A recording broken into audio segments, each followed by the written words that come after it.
Yes, Matt, Jim Delapine here. How are you? I'd like to give you some video feedback here based on your comments, and I think you actually did a fantastic job here. The photo quality is superb, and how you melded these together is also quite interesting. If I zoom in here, I can see that your thought was to have the legs kind of attached to these buttons, which is great. That's fine. So I'm going to give you a few tips here as I trudge along here. And yes, the layer masks are fantastic. I note that you have these little icons here, which makes these. Uh, you need to rasterize these before you can fully edit them to do certain things because you'll be limited.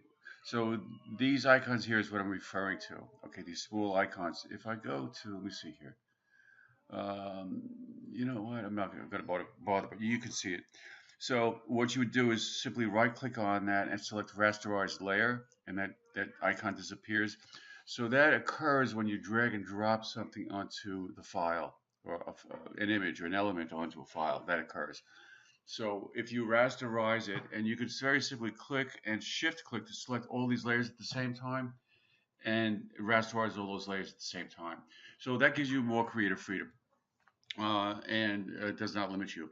So getting back to the point at hand and your question with regards to making these look more like arms, um, the issue here is that your torso is a straightforward shot and not a three-quarter view, so you can't see the sides.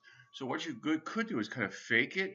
So I would suggest perhaps, let me show you an alternative here. Okay, so I'm going to take this layer here, or this element, this arm, and I'm going to take it, I'm going to duplicate it. So with no selection active, if you hit Control J, that will duplicate a layer. All right, so now we have two. Now what I'll do is let me zoom in, and I'm going to take this here, and I'm going to go to my paintbrush tool. I'm going to hit the letter D so that my foreground color is black, white background, and white is my background color. And then I'm going to make sure that the layer mask is active, and then I'm going to click, and if I hold down my shift key, I can click shift click in straight lines. Okay, so let's just say you're drawing something. Okay, let's see, I'll just go to a layer here. All right, if I click and shift click, it's going to create a straight line in between.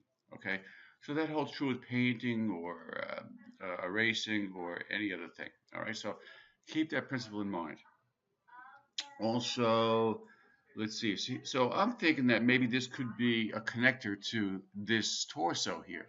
Okay, so you can now scale this a little bit perhaps, and I'll just scale this down and perhaps rotate it. I don't know, I'll rotate it to look something like that because I'm going to change something here. All right, so I'll put that there, hit enter to apply it. Take this piece here and let me zoom back out. Shortcuts for that, spacebar control alt will zoom out. Spacebar control will zoom in. Okay, that's the shortcut for the zoom tool. So now I can take this piece and I will hit control T to rotate that. Okay, and maybe somehow I will, it's not really fitting the space. So what I'll do is I'll scale this a little bit here. I don't know. You see what I'm doing here? Something like that. Okay, so something like that would give it a feel of being more connected. But you were clever here in that you brought the legs on top and made it somewhat connect to these buttons, which is fine. Okay, so you may want to do something similar over here. Okay, you may want to take this layer. If I Control J that, that's another duplicate. I'll bring this over here, rotate that. I'm not saying this is the answer. I'm just showing you different, giving you a different way of thinking. Okay, so this could go here. I'm wondering if maybe you could attach to this. Let's just see what we can do here. Let's bring this up to the top, change the stacking order, and it's going to look a little funky. I don't know. But you see where I'm going with this. So wherever I can bring this down here, bring this here, and okay, and then take this. So note that if the move tool is active and your auto select is checked, whatever element you click on, it will select that layer automatically. Okay. I also note here that you have the smile. So I'm going to hide all the layers except this one layer called Smile by alt clicking on the visibility icon. So it hides all layers except that one. So I note that you created a smile out of these squares, kind of like the pixelated look. So I want to just show you something because I'm going to encourage you not to use that, but I just want to show you an alternative and how to do something. If I select the layer smile, and then click on lock, okay, this locks all the transparent pixels on that layer, which means that if I go in there, let's just say a sample of this color here, okay, and I fill that layer with this color by hitting Alt Delete, all right, it will fill that layer and affect only the opaque pixels on that layer. If this was not checked, okay, and then I did that, I'd fill the entire layer. Okay, so just a little point of interest there. All right, but I'm going to suggest that you don't do that with this and use something else. Well, first of all, whoops. First of all, you can do that. If you like that, I want to leave it up to you. I want to give you the creative freedom here, but you can make it a different color so it can at least be seen. This does not look very good. I don't know, maybe a computer green or something. I don't know.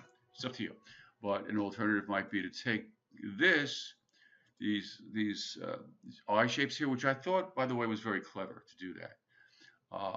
Take this and duplicate that, so Control J, and bring that here, and then you can reduce it if you'd like.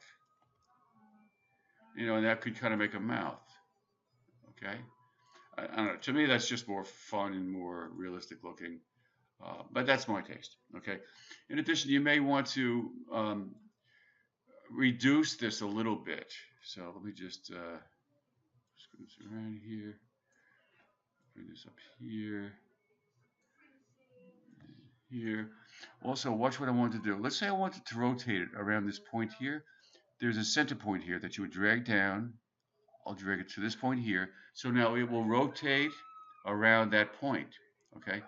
And would also scale to that point. So if I click on any corner bounding box, click, start dragging it in, hold down the Shift key to constrain the proportions, and then the Alt key also at the same time, so it will scale it into that center point. Okay? All right, then I'll let go of my mouse first, then the Shift and Alt key, and then hit Enter to apply. Now what I can do is I will click on the top layer, then Shift click the bottom layer, excluding the background. So everything is selected, and now I can hit Control T, and then hit Control 0 so that the bounding box fits the screen. And then go to the corner, any corner bounding box, click, start dragging in, hold down Shift to constrain, otherwise you'll get something too thin and too thick. Shift constrains the proportions, and holding down the Alt key also at the same time will scale it into the center point. Okay, so I would say something like this, and then I'm going to let go with my cursor first, and then let go of the Shift and Alt key. All right, and then hit Enter. So something like that, you have to keep in mind that's what you may want to do, because next week you'll be bringing in the background. All right, so those are my thoughts. I hope that helped. Take care now. Bye.